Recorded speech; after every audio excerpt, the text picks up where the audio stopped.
Gracias por estar acá en una conferencia sobre Borges, que para una argentina es alguien completamente inevitable y creo que ya es alguien inevitable en la literatura de este siglo. Más bien nuestro problema, el problema de los escritores es cómo escribir después de Borges, porque que él está ahí como una roca es bastante evidente. Sin duda, de Borges se puede hablar de mil maneras, él mismo lo hizo, se han ido publicando sus conferencias a lo largo del tiempo, y uno tiene que elegir un fragmento, una entrada, una perspectiva de esas mil maneras.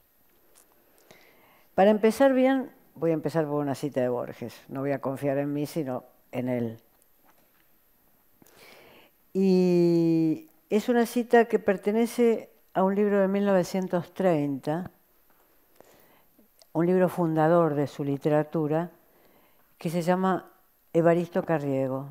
Evaristo Carriego era un poeta completamente menor, amigo del padre de Borges, un poeta que escribía al barrio, a las chicas de barrio, al tango, a los amores contrariados. Uno diría un poeta del cual Borges podía sentirse muy alejado. Piensen que en 1930 Borges estaba en la revista Martín Fierro, que era una revista de vanguardia, que 10 años antes había estado en España con las vanguardias españolas. Por tanto, uno dice, cuando aparece el Evaristo Carriego, uno se interroga, ¿por qué la necesidad de Borges de este libro? Y también, sobre ese interrogante, uno puede hacer una respuesta. Borges se funda nuevamente, se apoya nuevamente en lo que este libro le permite pensar y le sugiere pensar. Y en esa cita de Evaristo Carriego, Borges dice: existe un pasado apócrifo, a la vez estoico y orgiástico, en el que he desafiado y peleado para caer al fin, silencioso, en un oscuro duelo a cuchillo. Tomemos casi palabra por palabra la cita. Existe un pasado apócrifo, es decir, que proviene de la invención literaria, de una invención literaria que le hereda desde el siglo XIX. Es decir, un pasado apócrifo viene de allí. Este pasado apócrifo es estoico y orgiástico. Es decir, es la fusión, en un espíritu de Nietzsche, en un espíritu nietzscheano, es la función estoica de una moral criolla moderada, austera, como es de alguna manera, como fue de alguna manera en el mito la moral del gaucho, una moral austera, digna, moderada, pero es también orgiástico, es decir, la orgía de la sangre, como también uno podría decir que se lee en el Martín Fierro y en otros poemas gauchescos, que esa moral austera y moderada atribuida al gaucho, son siempre atribuciones. ¿Quién ve un gaucho? Los gauchos desaparecieron en 1890 cuando se empezaron a cercar los campos, o sea que gauchos no tenemos ninguna posibilidad de haber conocido. Esa moral austera atribuida al gaucho puede en un momento, también a la manera de Nietzsche, pasar de la estrictez de la tragedia a la orgía de sangre. Esto se ve, uno puede decir, en los duelos inmotivados del gran poema nacional que es el Martín Fierro. Es decir, el famoso duelo inmotivado del Martín Fierro es que Martín Fierro está en la puerta de un baile, imagínense un rancho perdido en la llanura, con toda gente rotosa entrando a ese baile, y un moreno entrando con su compañera. ¿Y qué hace Fierro? ¿Saluda? No. ¿Se aparta de la puerta? No. ¿Se queda silencioso? No. Fierro dice: va cayendo gente al baile. acentuado así incluso en el verso del poema. Vaca, suspensivos, yendo gente al baile. Por supuesto, el moreno no tiene sino que defender a su compañera, que ha sido tratada de vaca. Sacan los cuchillos y ese baile termina en una orgía de sangre. Ese personaje austero y heroico, digamos, lo que provoca en ese episodio es una orgía. Episodio que a Borges lo fascina. Lo fascina y escribe el cuento El fin. No lo voy a tomar ahora, pero si ustedes quieren volver a ver el cuento El fin, van a ver que en el cuento El fin hay un final de ese episodio del Martín Fierro. Un final de ese episodio, una venganza de la familia del Moreno que fue asesinado por defender el honor de su mujer, está en el cuento El fin. Es decir que Borges recibe del siglo XIX, o cree recibir, o fantasea, o imagina una especie de ética del coraje como valor premoderno. Y déjenme detenerme un minuto aquí. ¿Por qué el coraje es un valor premoderno? Porque en una sociedad rural, donde no están las instituciones, las afrentas personales debe vengarlas el afrentado.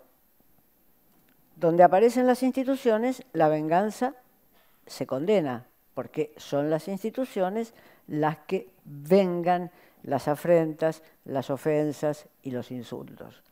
Pero donde no hay instituciones, que tal era la sociedad criolla de la Pampa, de lo que es el sur, la Pampa surera, digamos, y calculo que también del Uruguay, esas afrentas, en ausencia de la institución, tienen que ser vengadas por alguien que tenga la ética del coraje.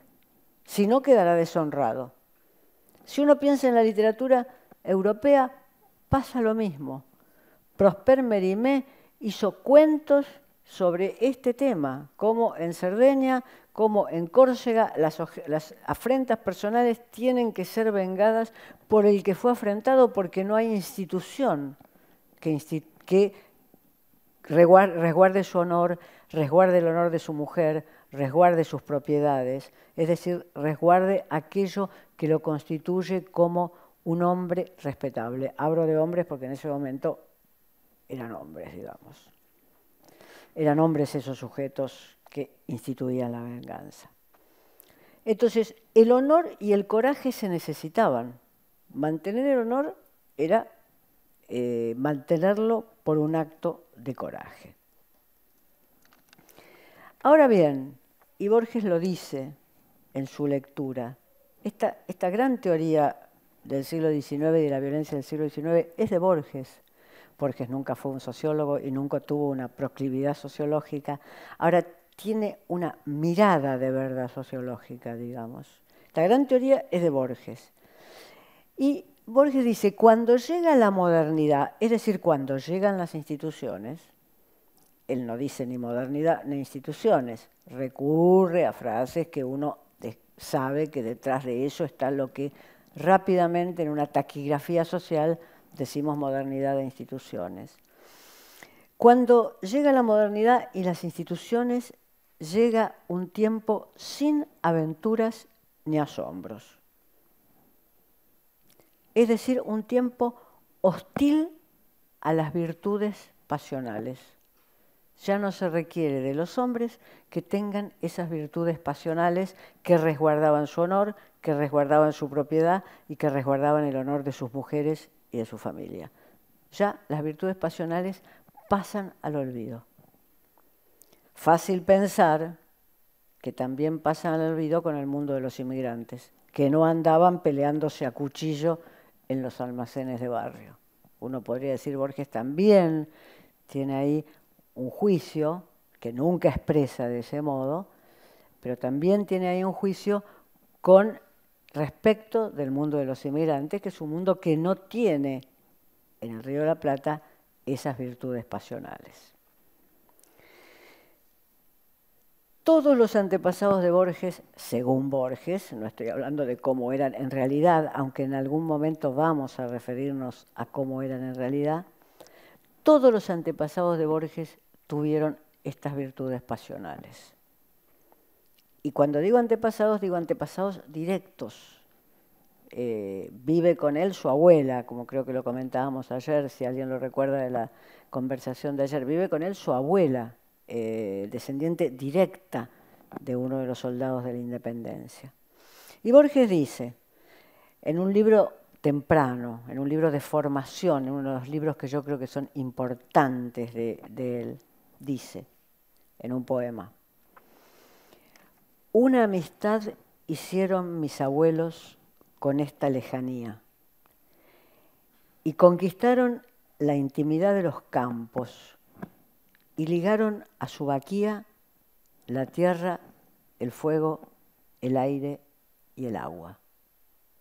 Es decir, sus abuelos fueron héroes, no solamente por la amistad de los campos, sino porque concentraron en sus figuras pretéritas y casi incognoscibles, los 4 elementos, y ligaron a su vaquía, no sé si acá en Chile se dice vaquía, ¿sí? Destreza, y ligaron a su destreza criolla, y ligaron a su vaquía la tierra, el fuego, el aire y el agua. Estos abuelos son los abuelos soldados y estancieros que Borges evoca. Un paréntesis. Ustedes saben que Borges pertenece a la élite, pero no a una élite económica. O sea que si estos abuelos fueron estancieros, esas estancias en la infancia de Borges ya están más o menos fraccionadas y más o menos perdidas. Él pertenece al corazón de la élite social y de la élite política, uno podría decir a través de militares, pero no a la élite económica. Hay muchos escritores del periodo de Borges que pertenecen a ambas dimensiones de la élite. Su amigo Bioy Casares pertenece a la élite social y a la élite económica. Victoria Ocampo, la fundadora de la revista Sur, pertenece a la élite social y a la élite económica. Su abuelo era amigo de Sarmiento, pero además tenía innumerables estancias que ella gastó haciendo la gran revista Sur. Hay que ver cómo gastan la plata las mujeres. Algunas en diseños de París, otras haciendo la revista más importante de América Latina en el primer cuarto del siglo XX. Entonces, Borges dice, yo tuve estos abuelos, tengo esta pertenencia. Cuando él dice extranjeros, no piensen en la élite social, piensen prácticamente como un oficio de la élite. ¿Qué es un hombre de élite? Estanciero. Sea la estancia un potrero con 4.000 vacas, que en La Pampa era poquito, sea un potrero con 4.000 vacas, sea una enorme extensión donde ya había Aberdeen Angus. Es decir, no importa la dimensión de esa riqueza, sino pertenecer a esa categoría estanciero. Es decir, que él construye en esos abuelos, construye su propia figura. Fíjense cómo Borges camina con 2 piernas en ese sentido. Construye su propia figura al mismo tiempo que él está haciendo rupturas estéticas de avanzada en la literatura argentina. Es como si caminara con 2 ritmos al mismo tiempo. Y en ese sentido, bueno, ahí su excepcionalidad. Ahí que no se pueda prescindir de Borges ni en el campo de las rupturas estéticas, ni en el campo de la invención de un imaginario criollista para la literatura argentina. Pero lo que preside toda esta construcción como sentimiento que atraviesa esa imaginación, como sentimiento que modula los temas, es la nostalgia. Y junto con la nostalgia, un cierto sentimiento de culpa, de minusvalía. Fíjense, no haber caído como otros de mi sangre en la batalla, ser en la vana noche el que cuenta las sílabas. no haber caído como otros de mi sangre en la batalla, ser en la vana noche el que cuenta las sílabas. En efecto, alguno de los antepasados de Borges, el coronel Francisco Borges, por ejemplo, cayó en una batalla a la que se arrojó de manera loca e imprecisa, cuando la batalla estaba perdida, pero se arrojó por honor. Se envolvió en un poncho blanco, montó un caballo blanco y lo mataron condignamente, como suelen morir los héroes que mueren por honor. No haber caído como otros de mi sangre en la batalla, ser en la vana noche, y fíjense este último verso, ser en la vana noche el que cuenta las sílabas. ¿Qué califica la palabra vana? No a la noche. Califica al ser vano en la noche, y califica a las sílabas. En la noche, contar las vanas sílabas. Esta es una muy conocida figura retórica que Borges usa con bastante frecuencia, que se llama hipálaje. Perdónenme el intermedio retórico, pero es fundamental, que es cuando se desplaza un adjetivo de un lugar a otro en la frase. Que eso, en lugar de disminuir la potencia del adjetivo vana, la aumenta, porque uno se detiene. ¿Cómo es ser en la vana noche? ¿Por qué vana la noche? Uno se detiene ahí y cuando se detiene dice, no es la noche la que es vana, es que el que está en la noche es vano y son las sílabas que escriben las vanas, las que no sirven, las que han perdido toda función.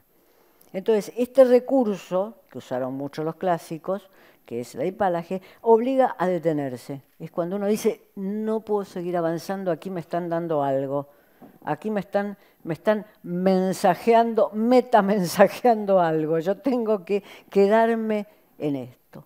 Y es así como Borges juzga. No es que juzgue así permanentemente su actividad de poeta, es así como de repente irrumpe su juicio sobre su actividad de poeta. Digamos que estos sentimientos solo los puede tener un pueblero. En la decadencia del mundo gaucho, cuando las estancias se alambraban y cuando se traían los primeros ejemplares para hacer vacas y toros puros por cruza, los gauchos que estaban en decadencia no decían, ay, qué nostalgia siento de cuando era gaucho. No, estos no son sentimientos populares, estos son los sentimientos de un pueblero, estos son sentimientos que puede juzgar a alguien que toma la distancia y ve ese paisaje rural desaparecido. No hay gauchos que digan, qué lindo que era ser gaucho, no existe eso. No hay documentos que pruebe que un gaucho dijo qué lindo que era ser gaucho y qué lástima que ahora no soy más gaucho. No hay documento de eso. Pueden sentirse expropiados de algo, pero no hay documento. Son los puebleros y son sobre todo los intelectuales puebleros. Porque ellos tienen la percepción, digamos, de que con la modernidad algo se ha perdido. Y les leo 2 versos de un libro tardío de Borges, pero donde sigue diciendo lo mismo. Algo se ha perdido en la ciudad, algo se ha perdido con la modernidad. Escribe Borges. Una canción de gesta se ha perdido en sórdidas noticias policiales. En efecto, las noticias policiales que publicaba el diario Crítica, diario popular de la década de 1920, donde Borges escribía. El famoso suplemento Color, donde salieron los relatos de historia universal de la infamia, era el suplemento cultural del diario Crítica, que tenía tapa popular y luego suplementos donde los escritores más vanguardistas ponían sus cosas. Crítica tenía esas 2 almas, era un diario hecho por un periodista de un talento extraordinario, periodista uruguayo, Botana, y tenía esas 2 almas.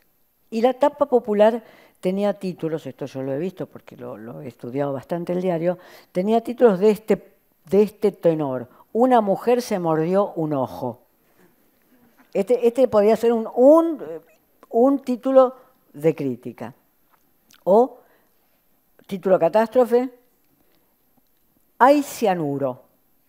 ¿A qué querría decir hay cianuro? Un periodista de crítica se había disfrazado de médico para entrar clandestinamente a una autopsia. Y descubre, primero entre todos los diarios, que ese famoso muerto de no sé qué crimen había sido envenenado con cianuro. Todos los días Crítica tenía titulares de este porte, todos los días. Crítica tenía 5 ediciones. Estamos en el mundo donde realmente los medios de comunicación escritos sobre papel eran poderosísimos. Crítica tenía 5 ediciones y tenía ese suplemento de color donde estaba Borges. Y Borges descubre perfectamente cuál es el proceso de lo que se ha llamado luego la literatura industrial. Una canción de gesta se ha perdido en sórdidas noticias policiales. O sea, cuando Martín Fierro provoca al Moreno y lo mata, eso era parte de una épica del campo surero. Ya sabemos que no era ni la Ilíada ni la Odisea, era una épica, si uno quiere decir, de segundo nivel, digamos, pero era una épica. Mientras que los títulos de crítica lo que indican es a dónde ha ido el imaginario de la acción, a dónde ha ido el imaginario del crimen. Ahora, Borges no tiene ninguna posición de condenación. Uno podría decir sórdidas es de condenación, pero él también oscila entre la canción de gesta que se ha perdido y las sórdidas noticias policiales. ¿Qué se ha perdido realmente, digamos, o qué se ha convertido de canción de gesta a sórdida noticia policial? Que, por lo menos en el Martín Fierro, que es un texto, ¿por qué lo cito tanto? Discúlpenme, hago la aclaración. Borges dice que en la Biblia, en los poemas homéricos y en el Martín Fierro están todas las historias. Pero los iguala, dice la Biblia, los poemas homéricos y el Martín Fierro. Punto. Y ahí cierra, digamos. Entonces lo cito porque para él es un texto absolutamente fundante. Lo traigo una y otra vez porque para él es un texto absolutamente fundante. Y digamos que es un texto de una rara perfección también. Es una especie de milagro estético. Un paréntesis, si ustedes leen la prosa periodística de José Hernández, es de las peores prosas del siglo XIX. Y de repente, en 3 o 4 noches que pasó en un hotel de la frontera con Brasil, sale este poema, la primera parte del Martín Fierro, 1872. Sale así, de la cabeza como completa de la cabeza de Júpiter, digamos, sale ese poema. Y el gran misterio es cuando uno va a ver su prosa periodística, que era muy buena en Uruguay, en Chile, en Argentina, la prosa periodística era de gran nivel, los intelectuales escribían casi únicamente prosa periodística. La de José Hernández, el autor de Martín Fierro, es muy mediocre. Digo, no es ilegible, pero es una prosa muy mediocre, sin ninguno de los énfasis retóricos. Pero el poema es este milagro. Y a lo que Borges le fascina del Martín Fierro es que los duelistas del Martín Fierro y los duelistas de los relatos que él escribe a propósito del Martín Fierro, antes de agarrarse a cuchilladas y antes de matarse alegremente uno al otro, hablan con atención y prudencia. Esto lo dice, la frase es de Borges. Dice, los duelistas en uno de sus cuentos, donde Martín Fierro va a tener que enfrentar al hermano del que mató sin razón en el baile de ranchería.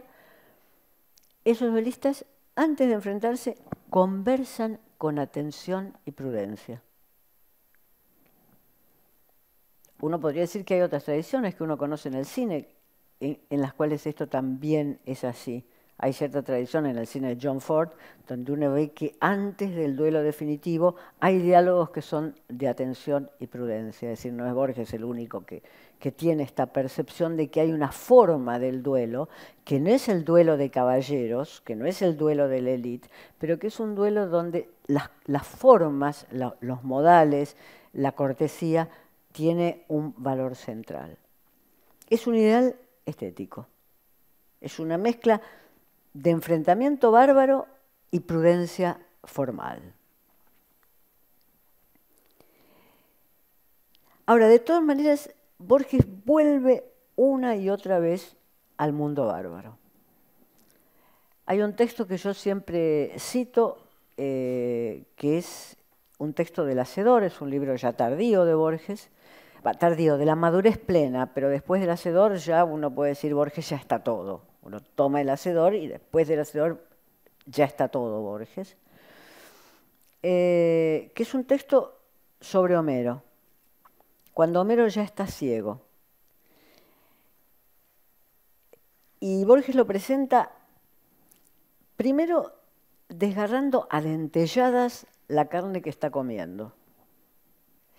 Ni siquiera, ni siquiera dice está comiendo, desgarra a dentelladas, es decir, uno más bien es una figura que más bien evoca el mundo animal o el contacto muy próximo entre Homero, que ya había escrito todos sus hexámetros, como diría Borges, esos hexámetros llenos del rumor de la gloria, de ese Homero que ya había escrito todos sus hexámetros, desgarra a dentelladas la carne que está comiendo.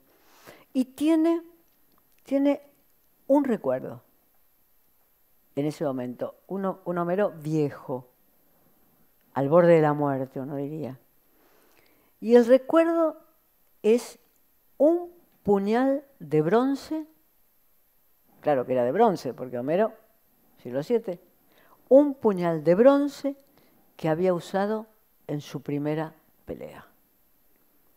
Ese es el recuerdo que Borges atribuye a Homero, poeta que él admira, como les acabo de contar, porque porque en él están todas las historias, como en José Hernández. Es decir, un Homero al borde de la muerte, su recuerdo es su primera pelea, y esa primera pelea es a cuchillo. No es con lanza, no es con arco y flecha. Esa primera pelea es como una pelea pampeana, como una pelea sureña. Esa primera pelea de Homero es a cuchillo.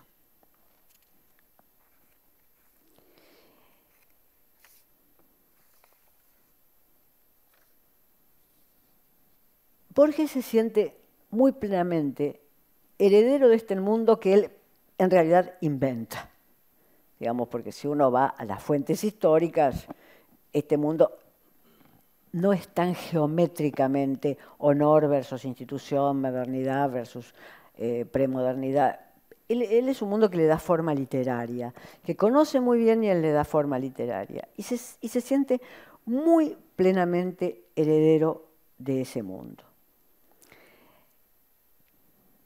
La primera veta por la cual se siente heredero, la primera veta por la cual le llega esta herencia, es la de su abuelo Isidoro Suárez, su bisabuelo Isidoro Suárez, padre de su abuela, abuelo de su madre.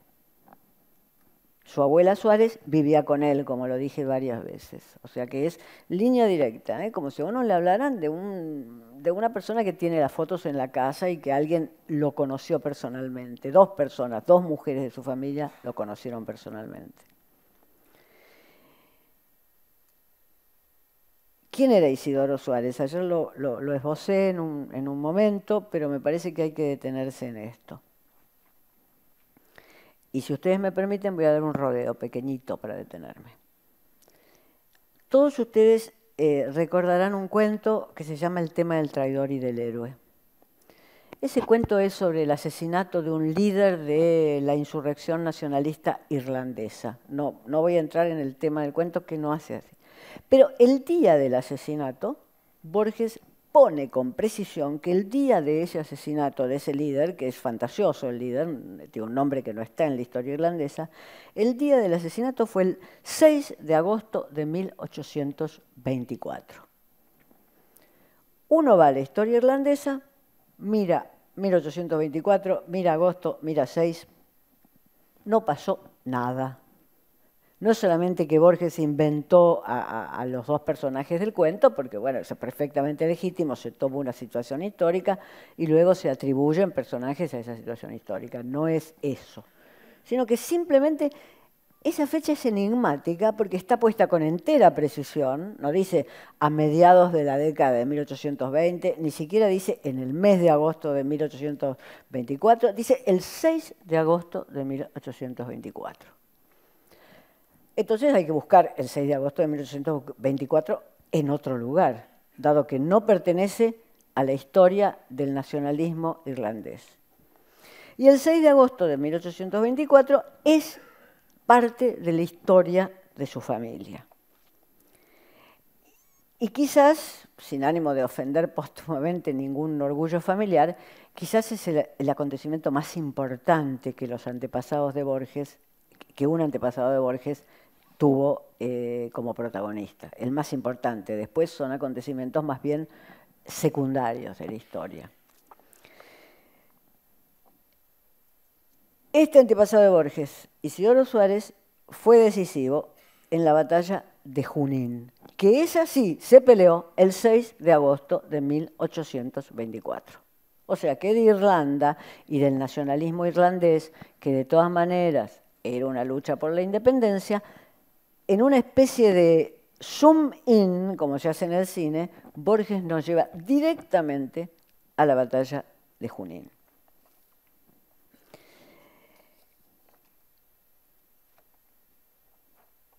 Ahí no está solo el relato de la abuela de Borges acá, no está solo el relato que escuchó Borges, sino que está la historia de San Martín y de la experiencia americana escrita por Mitre, que es una historia posiblemente la primera escrita en el sur de América Latina, una historia escrita con los métodos historiográficos y de fuentes confiables. Es decir, no es una gran poema en prosa patriótica, sino que es una historia razonada con las fuentes necesarias.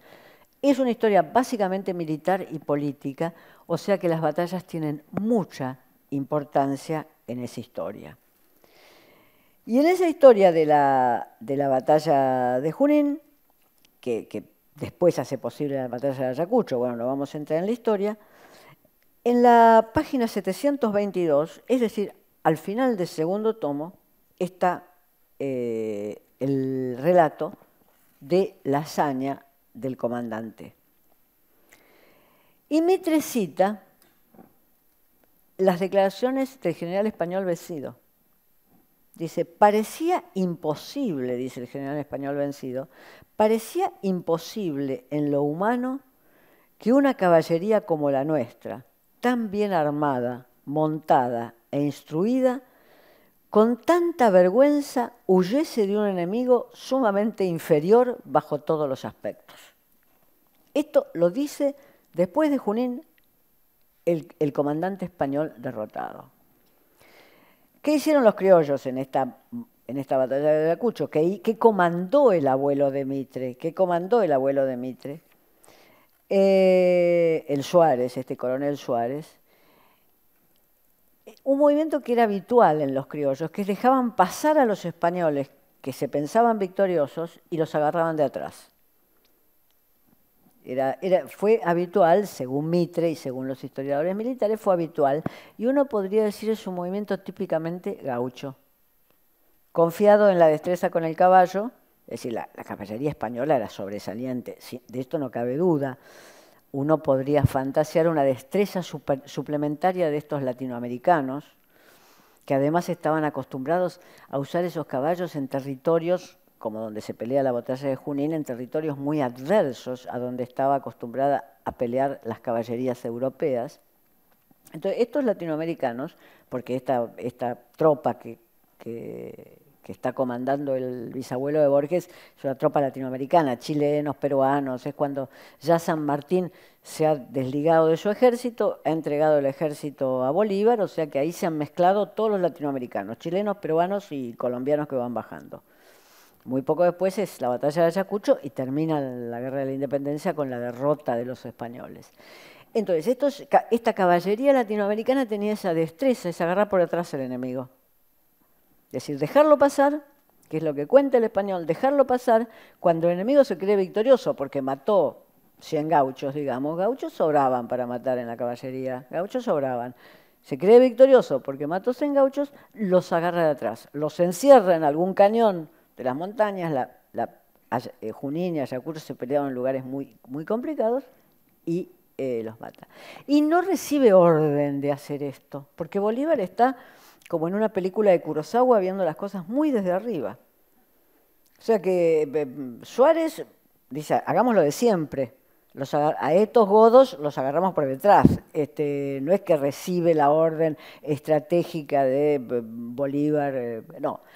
Había, por supuesto, estrategia en la independencia americana, pero era estrategia más grande que el término de una batalla, era estrategia de cómo desplazar ejércitos, de cómo abastecerlos, etc. Imagínense el peso que tiene este Isidoro Suárez, que vuelve, que regresa, que va y que viene en la obra de Borges. Es un peso fundamental. Y con él pasa lo que Borges dice que pasa con Kafka y sus precursores. Es decir, a Borges le reordena todo hacia atrás. Es decir, él tiene una memoria familiar que va recibiendo como todo niño fragmentariamente. Tiene además la famosa abuela inglesa, Fanny Aslam, con la biblioteca de libros ingleses, etc. Tiene un padre que está entre ese mundo, del coronel Francisco Borges, que hizo ese acto alocado en la batalla de La Verde, de lanzarse a la batalla cuando ya estaba perdida. Tiene a este Isidoro Suárez. Borges lo que tiene que hacer es como hizo Kafka con sus precursores, ordenar toda esa historia. Y yo diría que el ordenamiento de esa historia es casi la tarea de una vida. No lo voy a leer ahora, pero uno podría decir, hasta el final, hasta textos de 1984, en La Recoleta, Borges sigue ordenando estos antepasados. En ese texto de La Recoleta, si me permiten, es el único que lo leo, dice, ustedes saben que La Recoleta, me permito aclararlo, es el cementerio de la élite en Buenos Aires.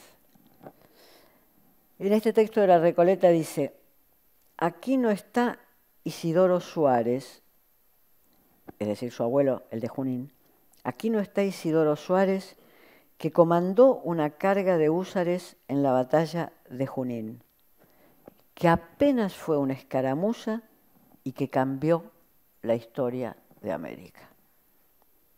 Cosa que es verdad ambas. En este poema final, que uno podría decir una síntesis borgiana de este poema final, ambas cosas son verdaderas. Acá no está Isidoro Suárez, en La Recoleta.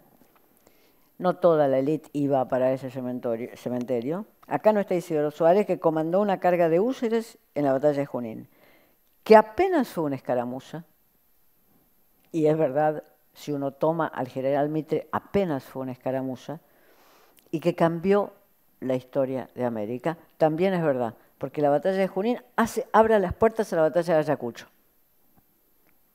Si se hubiera perdido la batalla de Junín, posiblemente el proceso de independencia militar de América del Sur hubiera tardado más tiempo. La batalla de Junín, el desbaratar por completo la caballería española con este truco criollo del coronel Suárez, abre las puertas a la inmediatez de la batalla de Ayacucho. Entonces cambió la historia de América. Los precursores entonces son ordenados por la historia y son ordenados por la muerte. Frente a este peso del pasado es que se justifica la... Perdón. Frente a este peso del pasado es que se justifica la hipálaje que leí al principio. No haber caído como otros de mi sangre en la batalla. En efecto, acá se produce en Borges se produce una contradicción que yo diría atravesada por Homero. Es decir, ¿fui de los que guerrearon en Troya o fui de los que cantaron a Troya? Si hubiera sido de los que guerrearon en Troya, excepto Eneas, hubiera caído en la batalla. Como no fui de los que guerrearon en Troya, me queda esto, pero ni siquiera me quedan los hexámetros. Me queda en la vana noche las vanas sílabas. Sin duda, este carácter nostálgico por el pasado es uno de los rasgos que configuran lo más argentino de Borges. Es el contenido de este imaginario nostálgico configura lo más argentino de Borges. Uno podría decir, hay otro Borges. El Borges de los espejos, de los laberintos, el Borges de las contradicciones lógicas. Ese es el otro Borges. Muchas veces yo he tenido la sensación de que hay un Borges en lectura europea, que es el Borges de los espejos, de los laberintos, de las contradicciones lógicas, y que hay un Borges en lectura sudamericana y especialmente argentina, que es el Borges que tiene que ajustar sus cuentas con este pasado y lo hace en zonas enormes, zonas de gran valor estético de su propia literatura. Es decir, que son dos líneas que se cruzan y posiblemente en el cruce de estas líneas esté en la originalidad de Borges. En el cruce de estas líneas está en la originalidad de Borges. Que Foucault pueda reír, como es famoso que ríe en el comienzo de Las palabras y las cosas, con la enumeración caótica de la enciclopedia china, donde los objetos enumerados y las entidades enumeradas se superponen lógicamente una con otra y no tienen equivalentes lógicos entre sí. Ese es un Borges. Y esa es la risa de Foucault, la famosa risa de Foucault. Y después está este otro Borges, que quizás tardó más tiempo en ser descubierto.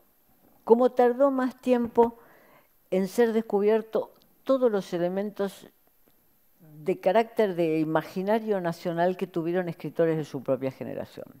Uno podría razonar a Victoria Ocampo desde una perspectiva similar, cuando durante décadas se la consideró solo la gran escritora cosmopolita que solamente hablaba en francés y en inglés. Falso, digamos, pero había comenzado a escribir en francés.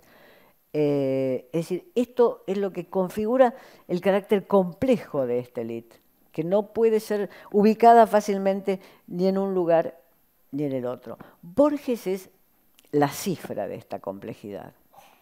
Y con esto voy al último problema, la última cuestión. Borges es la cifra de esta complejidad.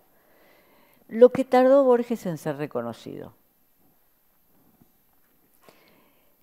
Y no me estoy refiriendo a lo que tardó en ser reconocido por diversas fracciones de los intelectuales argentinos. No me estoy refiriendo a ese problema que ya ha sido estudiado, hay libros sobre eso, no me estoy refiriendo a eso, sino lo tardío que fue su reconocimiento en el mundo occidental, y cuando uno dice mundo occidental piensa básicamente en los lugares que consagraban en ese momento, que eran Europa y básicamente París.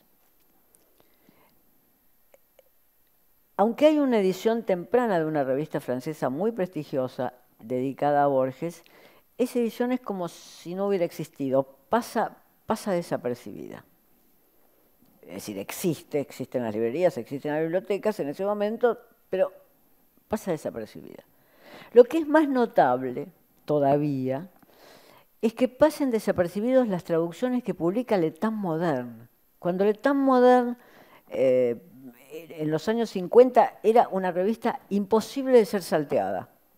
No era como la revista literaria que saca un número dedicado a Borges, sino que Le Temps Moderne era una revista imposible de ser salteada. Es decir, creaba opinión sobre todo. Creaba opinión sobre Faulkner, creaba opinión sobre Hemingway, creaba opinión sobre André Gide, creaba opinión sobre Mauriac. Era una máquina de producción de opinión intelectual y de opinión crítica. Y Borges tiene poemas traducidos en Le Temps Moderne, 1954, y eso también pasa. Digamos, no le da una colocación.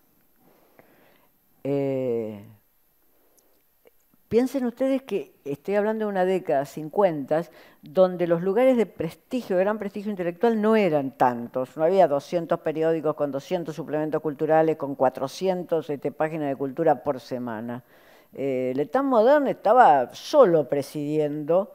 Uno podría decir que había otra revista, Esprit podría ser la otra revista en Francia, pero no es que los suplementos culturales consagraban semanalmente 2 títulos. No era así el funcionamiento del campo literario ni del campo intelectual. O sea que salir en L'État moderne era, ¡buah!, listo. Cuando Sartre, en 1938, escribe su famoso artículo sobre Sartori y Faulkner, ya está. Faulkner entra a Francia. Ya está.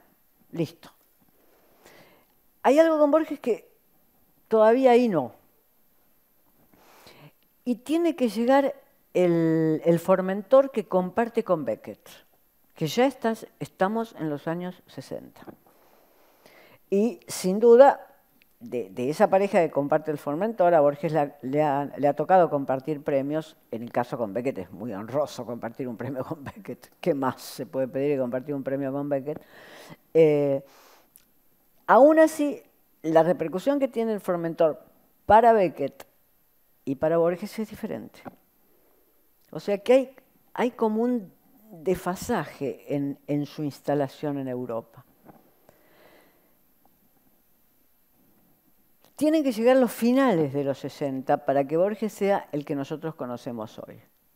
O sea que hay un periodo en el cual no es que Borges está en la sombra, de ningún modo está en la sombra, pero el boom también colabora en parte para que la cuota latinoamericana la cubra el boom, pese a que a escritores del boom, como Donoso, como Fuentes, admiraban enormemente la obra de Borges, pero hay una especie de cosa que la cuota latinoamericana la cubre el boom, y por eso la cuota del boom no le toca a Juan Rulfo, no le toca a Onetti, porque la cubren unos pocos la cuota latinoamericana, y si uno piensa, Onetti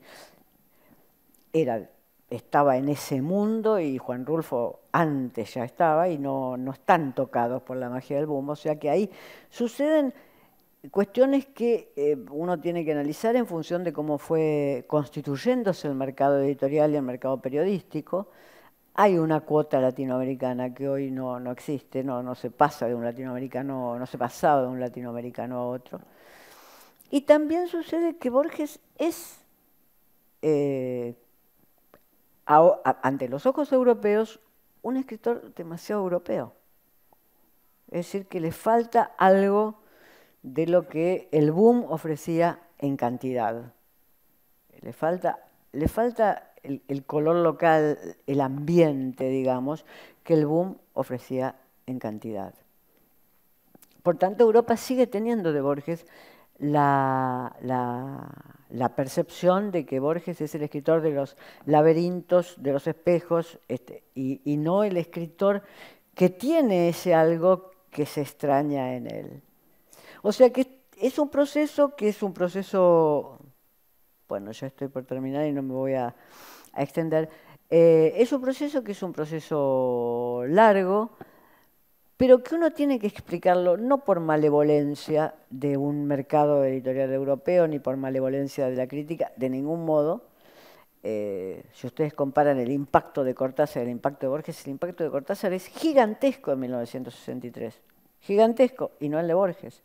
No es por malevolencia de la crítica, hay literaturas que además son más fáciles de leer que otras, sino que hay algunos elementos que están como desencajados en Borges, que es lo que a uno le gusta, que tienen el buen encaje desencajado que tienen los grandes. Donde todo está muy encajado, uno no se convence del todo. Pero ahí está ese leve encaje desencajado, ese encaje levemente desencajado, que es el que tienen los grandes. Borges hoy ocupa un lugar de cita inevitable, todavía con excepciones. Y con esto sí realmente termino, porque me parece la excepción interesante, no por lo que yo vaya a decir. El año pasado me hago la pregunta, Roland Barthes, el gran crítico francés, ¿cuándo leyó a Borges? Entonces, a propósito de que salió una enorme biografía de Barthes, de Stéphanie Samoyo, empiezo a mirar, empiezo a seguir eso atentamente y no lo encuentro. Entonces, yo que soy una bartesiana completamente fanática, digo, ¿cómo yo no me di cuenta que Barthes nunca leyó a Borges? Tengo que habérmelo salteado. Entonces recorro la obra de Barthes, recorro la obra entera de Barthes. No hay una mención a Borges. Entonces yo digo, es extraño todavía en el crítico que creo que tiene la mayor sensibilidad literaria, no la mayor sensibilidad de armar aparatos críticos, sino la mayor sensibilidad literaria. Es extraño todavía esto, siendo que todos los amigos de Barthes eran fanáticos de Borges. Philippe Soler, Kristeva, Foucault, etc. Todos eran fanáticos de Borges. Digo, no estoy diciendo nada escandaloso en el sentido de que Borges ya está súper consagrado, sino qué pasa que hay en algún momento la lectura de Borges no encaja. Su leve desencaje no encaja con otros leves desencajes, como puede ser el gran, genial desencaje crítico de Roland Barthes. Nos quedamos sin saber qué pensó, si pensó alguna vez Barthes, qué pensó Barthes. Una frase, daría cualquier cosa por tener una frase de Barthes para ver qué pensó Barthes en algún momento. Y tengo solo una anécdota. En un seminario, Barthes debía estar cansado de que los estudiantes dijeran la palabra Borges. Y entonces, en un seminario, esto lo recoge un estudiante, porque ya después empecé a investigar todo lo que había pasado respecto de Borges, en un seminario, y esto lo recoge un estudiante, se dice la palabra Borges, y Barthes dice, estoy cansado de ese Pierre Menard. O sea, tiene una opinión sobre Borges. Tiene una opinión sobre Borges que no es la nuestra, lo cual no impide que Borges sea un grande y Barthes también. Bueno, muchas gracias. A esto.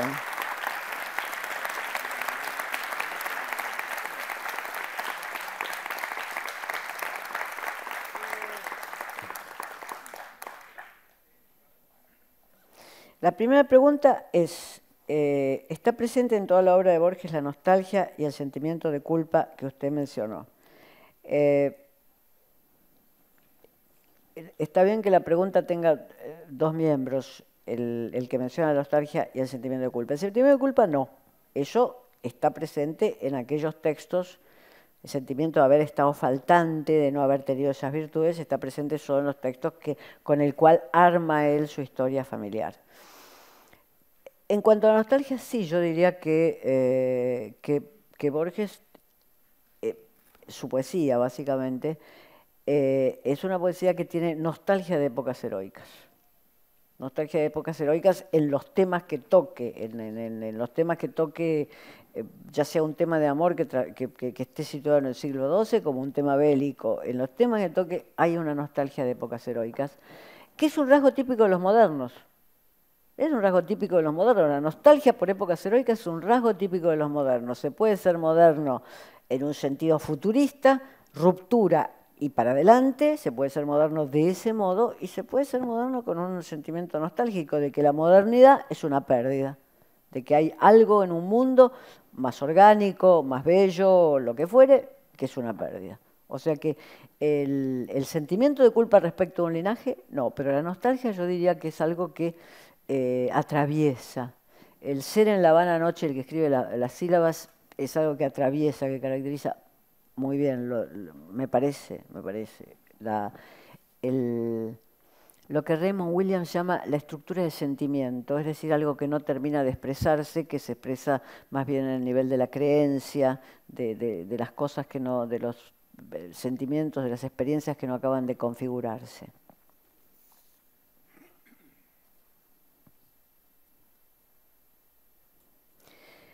¿Qué podría decir acerca del misticismo de Borges, específicamente su relación con el budismo, que desde luego se aleja de este relato heroico de su obra?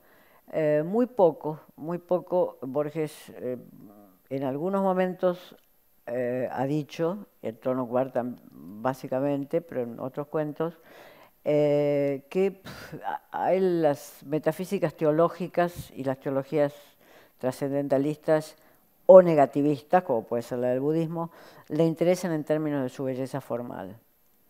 Después se abre un debate en el cual yo no participo y no es uno de mis formas de leer a Borges, que es cuál es la forma del agnosticismo de Borges. Si Borges es verdaderamente un agnóstico, que es lo que uno tiende a ver en su obra, o no, pero no es un debate en el cual yo participe. Pero sí lo que me gustaría señalar en este punto es que la belleza formal de los sistemas teológicos, ya sean trascendentales o negativos, es algo fundamental para Borges. Que eso tenga un alto nivel de convicción formal. Esto es todo lo que puedo decir a la pregunta y lamento no poder ir más allá porque no es una cuestión que haya centrado ninguna de mis lecturas de Borges y quizás sea una falta importante de mis lecturas, pero no puedo sino registrarla.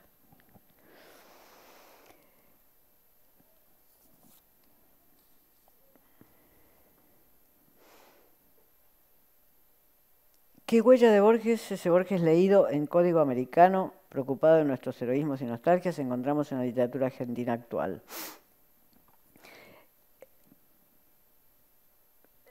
Esto me hace acordar a la Facultad de Filosofía y Letras los sábados, o sea, son todas preguntas dificilísimas. Yo daba clase los sábados, hoy es domingo.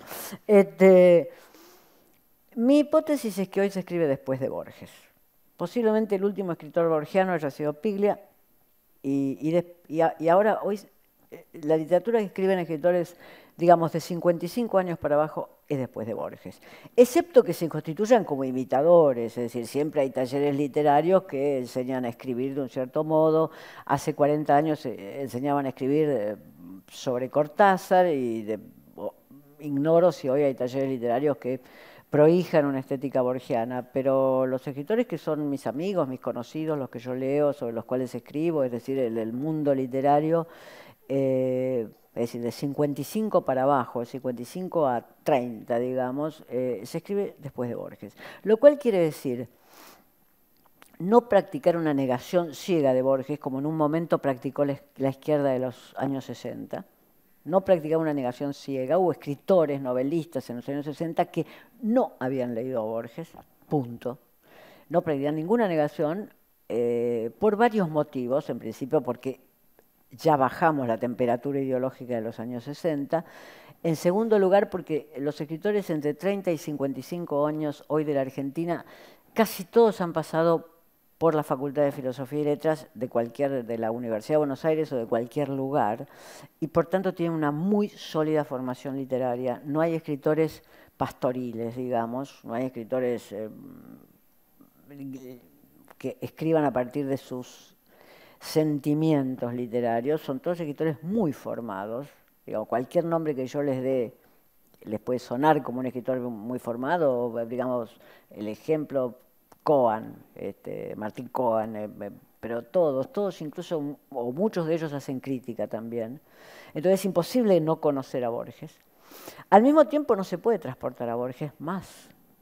No se puede, ellos no podrían seguir escribiendo a partir de tales o cuales elementos. A lo sumo pueden hacer algunos gestos con Borges. Acabo de leer uno, acabo de escribir sobre un libro que hace el siguiente gesto con Borges. El libro es de Jorge Consiglio, acaba de ser publicado, se llama Villa del Parque. Tiene 8 cuentos. El primero es una versión del sur de Borges. Esa versión donde Dalman se va a restablecerse a una estancia y le tiran un cuchillo y se entra en la noche a que lo degüellen. Es exactamente eso. Digo, trasladado 30 años en el tiempo, pero es exacto. Como si dijera, bueno, ok, abren el libro, acá está Borges, ahora hablo yo. A partir de ese momento no hay nada de Borges en el libro. Como si dijera, he acá la estampita, he acá el sagrario, he acá la estatua, lo pongo al principio. Le pongo el mismo título, el de Borges se llama El Sur y este se llama Diagonal Sur, y y termina con un duelo inmotivado. En ambos cuentos el que provoca duelo tiene rasgos achinados. Digamos que es exacto. Yo digo, ay, ¿qué me espera? Cuando terminé de leer ese cuento dije, ay, ¿qué me espera? Porque es un escritor que yo aprecio mucho. Digo, ¿qué me espera un libro borgiano? Doy vuelta a la página y se acabó Borges. Es decir, es el gesto de un escritor de 45 años que dice, bueno, ahí está Borges. ¿Quieren Borges? Ahí está Borges. Ahora vengo yo. Y todos sus cuentos tienen otro tono, otra escritura, otros tópicos, etc. Ese diría Martín Cohen, al cual acabo de nombrar, también tiene una versión completamente trastocada de Emma Suns. Así, al revés. No la voy a contar ahora, pero vale la pena leerla. Y después, ya está. Y para mí el más grande, el que hace la primera gran ruptura con Borges es el que es para mí el más grande escritor desde la década de 1960, es decir, después del Borges clásico, el más grande escritor argentino, que es Juan José Saer. Juan José Saer empieza a escribir desde otro lugar, elige otro padre, que es un gran poeta muy poco conocido, que se llama Juan L. Ortiz, un poeta de su zona, y eso es lo que él elige para desencadenar la escritura. Pero de algún modo hace el mismo gesto de consiglio. Es decir, en su primer libro, escribe a los 20 años, hay 3 cuentos borgianos. ¡Puf! Ya está, ya pagamos, ahora para adelante. Si no, no habría literatura. Si no, la literatura argentina o cualquier literatura se convertía en un conjunto de centones, de como hacían en la Edad Media, que es que copiaban un verso de Virgilio, después copiaban un verso de Homero, después copiaban y traducían, se convertiría en eso. Entonces yo diría, Borges está, es imposible saltearlo como está Dante. Quizás dentro de 50 años, quizás dentro de 40, aparezcan más citas de Borges metidas en los textos, eso será la posteridad de un escritor, va a estar. Pero afortunadamente lo que yo veo en los escritores con los cuales tengo una fuerte relación es que está reconocido, está leído. Incluso pueden dar esta misma charla sobre Borges. Saben Borges de atrás para adelante, todo. Pero la escritura, otra cosa. Y Saer es el primero que lo prueba porque lo prueba en 1961. ¿Y qué elige? ¿Qué elige? Elige este poeta Juan L. Ortiz y los haikus. Y de ahí arranca su literatura, de ahí arranca.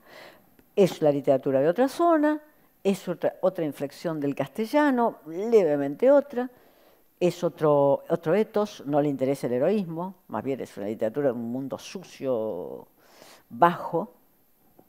Ya está, adelante. Si no, los grandes escritores, en vez de ser una bendición, como ha sido Dante, como ha sido Shakespeare, como ha sido Cervantes, sería una condena, sería una cárcel puesta alrededor de las personas. Así tiene que ser. Así tiene que ser para que una literatura siga existiendo. Puedo dar más nombres de literatura contemporánea, puse estos ejemplos, pero puedo dar muchos más nombres. Y no digamos la poesía ha tomado otros caminos. Ahora, ¿desconocen a Borges? No. Juran por Borges esos poetas.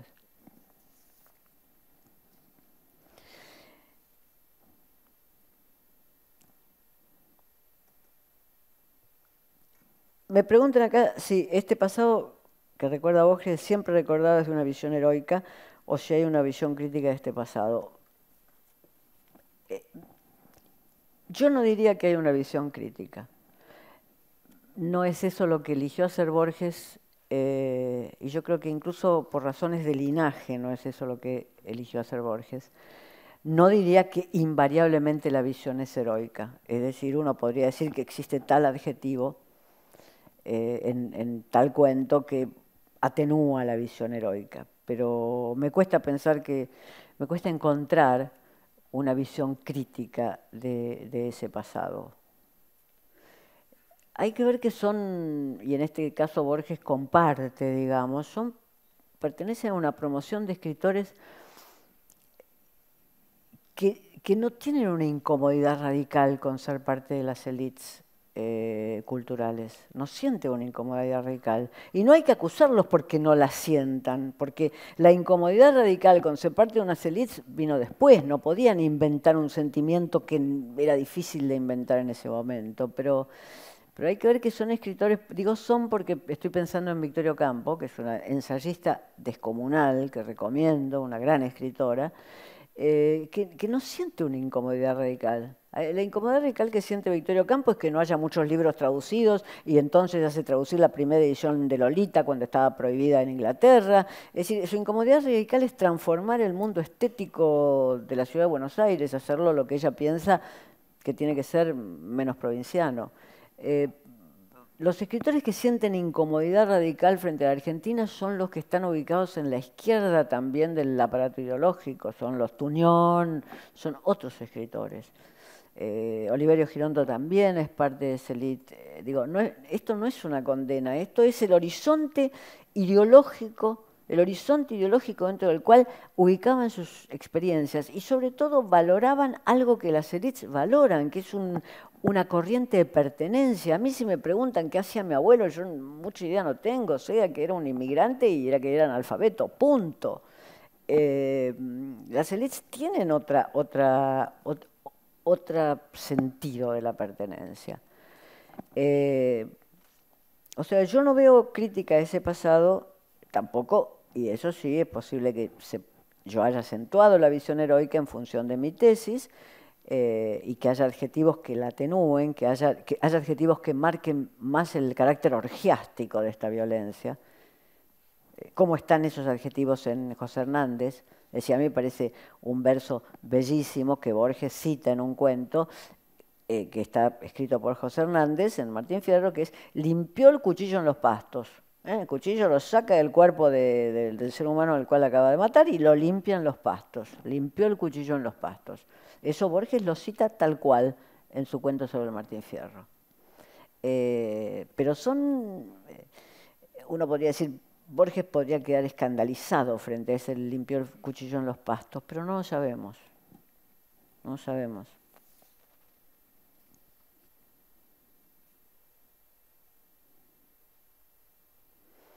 Alguna vez Rodrigo Fresán dijo que Bioy Casares es el Borges bueno. ¿Qué opinión me merece? ¿Bueno en qué sentido? ¿Que daba plata a los niños huérfanos? No entiendo. No. ¿Bueno en qué sentido? Pero pregunto en serio, no sé quién hizo la pregunta. Porque no recuerdo la frase de Rodrigo, de Fresán. ¿Que era mejor escritor? ¿Sí? Bueno, eso, digamos, dicho por un escritor, eso tiene la validez que tiene todo juicio estético de un escritor, por un escritor de ficción como es Fresán, además de periodista, que es que los escritores suelen ubicar a otros escritores dentro de su programa estético. Borges lo hacía, y los grandes también, o sea que ubican a los escritores dentro de su programa estético, y sin duda un programa estético de confianza fuerte en el relato, como es el que tiene Fresán, es probable que ordene a ciertos escritores de modo diferente. Que no se puede hacer un recuento, digamos, una encuesta. Encuestemos a los escritores argentinos. Si encuestamos a los escritores argentinos, estoy segura que sale Borges como el mejor en esa encuesta. Pero bueno, las encuestas están en baja. Pero que me parece legítimo y hasta defendible que un escritor reubique a los demás escritores. Así como yo defiendo, de alguna manera defiendo, Registro sin escándalo, que Barthes, que para mí es el más grande crítico de la segunda mitad del siglo XX, no haya leído a Borges, me parece bien que se ubique a Bioy de otra manera. Yo tengo otra tesis, yo creo que Borges constituye a Bioy, porque necesita tener otro escritor al lado. No se puede, salvo que un escritor sea muy autocentrado, lo que necesita es tener al lado otro, no tan grande, con el cual se dé la batalla estética, que fue lo que hicieron Borges y Bioy, aunque muchas veces esa batalla estética no trascendiera, sino en las anécdotas del libro de Bioy. pero me parece completamente legítimo que un escritor ordene en otro sentido.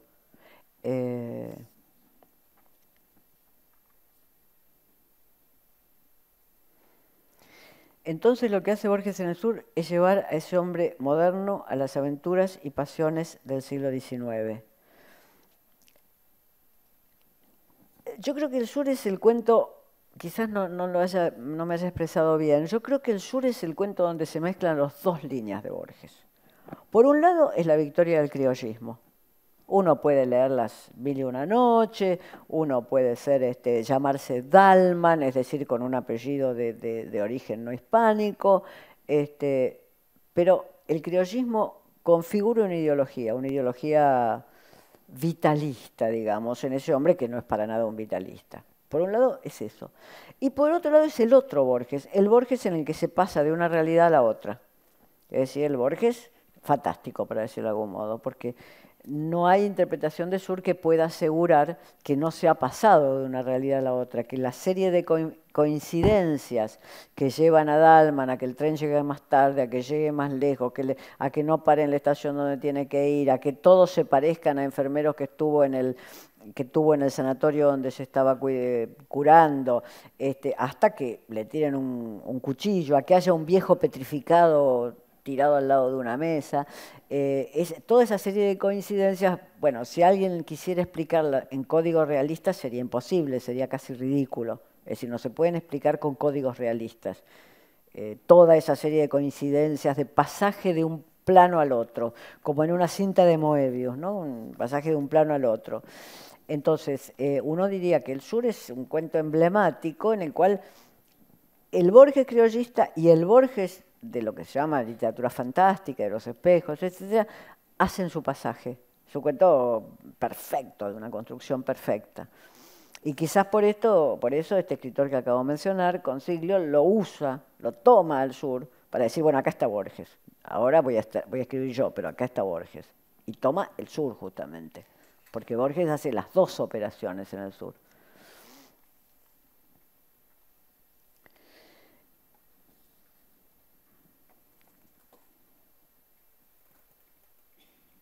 ¿Cómo se entrecruzan específicamente los mundos imaginarios de Borges, de laberintos y espejos, con la lectura latinoamericana? Bueno, lo acabo de decir en el Sur, creo que eran preguntas que son muy... no es que haya una deliberación de entrecruzarlos, somos nosotros los que en nuestra lectura descubrimos esos entrecruzamientos. Borges jamás dijo, bueno, yo acá voy a entrecruzar esto con lo otro. No hay ningún gran escritor que tenga tan deliberadamente puesta su novela o su cuento. Lo que nosotros descubrimos es esto, y lo que más tardamos en descubrir es la dimensión criollista. Primero, como traté de ver en el caso europeo, se descubrió la dimensión fantástica, pero no es deliberadamente, sino que el Sur es un ejemplo absoluto. Ahí uno dice, Dalman tiene un accidente banal para volver al Sur. Y finalizar con la pregunta. Dalman tiene un accidente banal, se pega con un postigo de una ventana porque sube corriendo una escalera porque lleva las Mil y una noche en la mano. Tiene un ejemplar de las Mil y una noches de baile en la mano y entonces sube las escaleras así corriendo para llegar a la casa, ¡pah!, se pega contra la ventana, septicemia, sanatorio, etc. Ya hay un primer dato ahí, que es que lo llevan al sanatorio en un coche de plaza, es decir, un coche con caballos. No es exactamente eso, uno diría, es un dato de una imprecisión cronológica. Borges nunca es un escritor realista, pero tampoco es un escritor impreciso cronológicamente. Ya lo llevan en un coche de plaza al hospital. Es un dato que debería alertar al lector.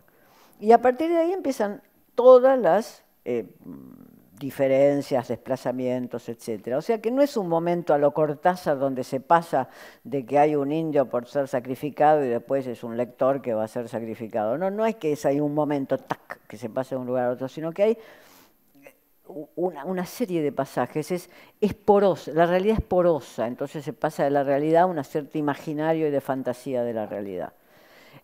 yo no creo que estas sean operaciones deliberadas. Nadie se puede sentar a decir voy a hacer esto, voy a hacer un cuento criollista que además se pase de la fantasía a la realidad. Es imposible, sale una porquería de eso. Los grandes escritores no tienen esas fantasías deliberadas.